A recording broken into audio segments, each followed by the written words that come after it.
Facebook পোস্টের মাধ্যমে অনেকে জানতে পারছেন যে আমি গ্রামের বাড়িতে আছি। অনেক বন্ধুরা কমেন্টস করছেন যে আমার জেলা কোথায়, আমার জন্মস্থান কোথায় সেটা জানতে চেয়েছেন।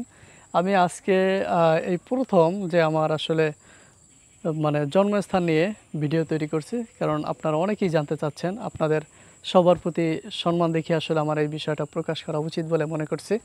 তো আপনারা আমাকে রিয়াজ আহমাদ নামেই চেনেন এবং আমার ডাক নাম এটা। আমাকে আমাকে এ নামেই সবাই আমাকে চিনে।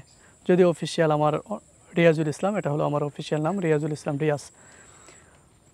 আমার জন্মস্থান হলো পিরোজপুর। পিরোজপুর আমার জেলা।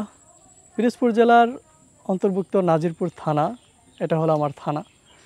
এবং আমার পড়াশোনা কেটেছে এই গ্রামেই। আমার প্রাথমিক, মাধ্যমিক, উচ্চ মাধ্যমিক পর্যন্ত আমার পড়াশোনা গ্রামে হয়েছে।